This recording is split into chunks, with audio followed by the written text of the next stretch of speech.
Assalamualaikum warahmatullahi wabarakatuh. Kembali lagi dan selamat datang di channel kami, channel Auto Gadget. Channel yang membahas di dunia teknologi dan gadget sehingga membuat hidup kalian menjadi lebih inspiratif, inovatif, dan tentunya lebih produktif. Baik teman-teman, pada kesempatan kali ini kita akan melakukan sedikit review smartwatch yang desainnya mirip banget kayak Apple Watch generasi ke-6. Dengan harga di pasarannya kurang lebih 300 ribuan aja. Yaps, dia adalah Evo HW22 smartwatch. Kira-kira apa aja ya kelebihan dan kekurangannya? Oh iya, nanti di akhir video saya juga akan sedikit jelasin kira-kira lebih bagus mana HW22, HW16, HW12 ataupun W27 yang mereka sama-sama keluarga dari Evo Smartwatch. Oke, pertama-tama mengenai build quality dari HW22 smartwatch ini dengan housing material berbahan metal dengan finishing hitam doff kasih kesan yang solid dan terasa kokoh.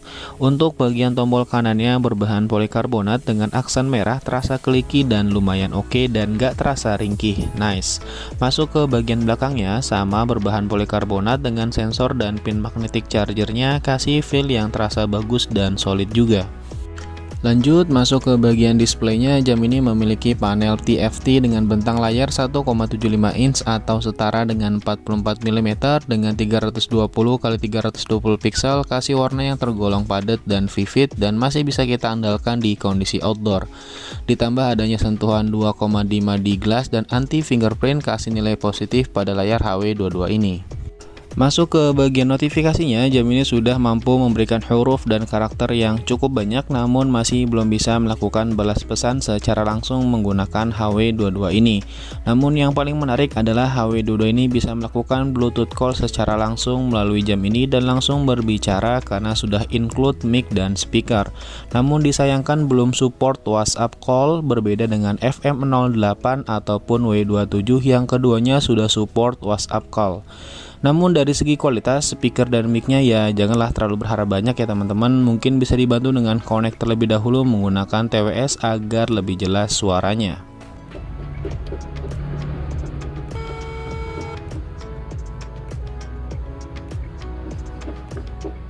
Assalamualaikum.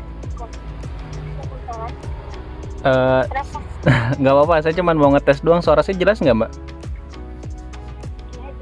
Oh jelas. Bener-bener jelas atau kurang jelas atau kekecilan suaranya? Kecil. Oh kecil banget ya? Enggak. Lanjut bahas mengenai sport trackernya. Yaps, HW22 ini memiliki 7 macam outdoor sport dan 6 macam indoor sport. Dan kemarin sudah saya tes berjalan di luar ruangan sambil melakukan perhitungan langkah kaki dan hasilnya masih sedikit kurang akurat. Yaps, kelebihan 5 langkah kurang lebih, tidak seperti FM08 yang kasih mendekati hitungan asli dari langkah kaki yang saya lakukan. Baik, masuk ke bagian aplikasinya, teman-teman bisa mendownload Wear Fit Pro untuk melakukan aktivasi HW22 ini di Play Store berwarna putih dengan adanya gambar hati. Seperti biasa, di bagian beranda ada data harian dari total langkah kaki, jarak tempuh, dan kalori terbakar. Kemudian ada juga rekap blood pressure setiap harinya yang termonitoring.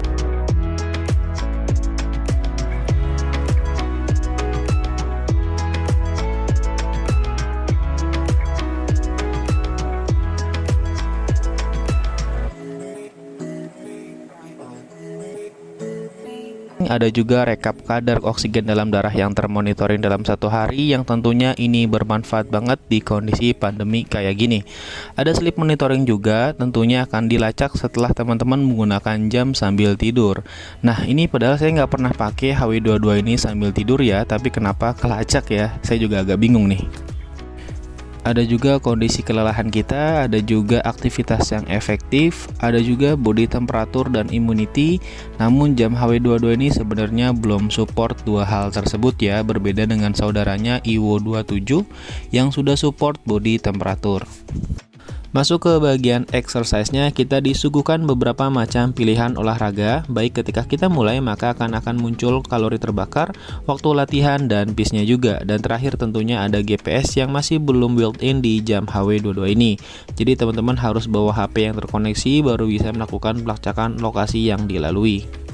Lanjut ke bagian My Device-nya, di sana terdapat unit HW22 yang terkoneksi dan presentasi sisa baterainya. Dan jam ini memiliki jumlah watt phase yang banyak. Kalau saya total jumlahnya kurang lebih 40 sampai 50-an dan tentunya bisa bertambah lagi yang dimana watt phase-nya tergolong menarik, colorful dan bagus-bagus. Selain itu, HW22 ini juga bisa melakukan customisasi watt phase-nya. Nice. Lanjut, ada juga sedentary reminder yang bisa teman-teman aktifkan, ada find bracelet, ada juga drink water reminder, ada raise your wish yang bisa teman-teman aktifkan juga sesuai dengan kebutuhan. Tentunya ada juga alarm clock, ada take foto yang cukup menggerakkan unit HW22-nya maka akan melakukan take foto secara langsung.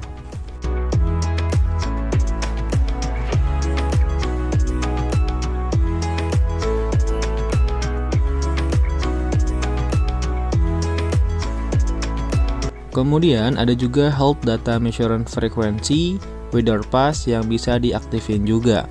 HW22 ini juga bisa melakukan penambahan kontak yang dibutuhkan. Lanjut masuk ke bagian notifikasinya, HW22 ini memiliki notifikasi yang tergolong sedikit ya. Ada telepon, SMS, WhatsApp, Instagram, Gmail, dan FB aja. Lanjut, terakhir ada juga Health Report baik harian, per minggu, per bulan, bahkan tahunan. Di sana ada jumlah langkah, kondisi istirahat kita, heart rate, kemudian ada juga blood pressure dan kadar oksigen dalam darah. Baik, kita masuk ke bagian musik kontrolnya. Jam ini sudah bisa melakukan play, pause, next preview dengan akurat. Dan suara yang keluar dari HW22 ini tergolong baik, namun berbeda dengan W27 yang sudah bisa melakukan volume up and down. Inovatif dan tentunya lebih produktif. Kalau bicara mengenai sebuah jam atau smartwatch, maka salah satu yang menjadi keharusan adalah daya tahan terhadap cuaca, karena pastinya kita sering banget atau selalu membawa jam kemanapun. Bahas sedikit mengenai sensor kesehatannya, jam ini masih belum bisa membedakan mana pergelangan tangan kita atau benda hidup dengan benda mati. Misalkan meja, buku, sehingga sensor masih tetap berjalan dan aktif ditaruh di atas benda mati.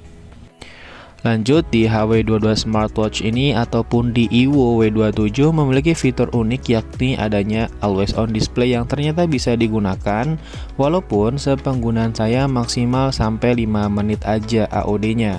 Tapi ini cukup menarik buat teman-teman cobain.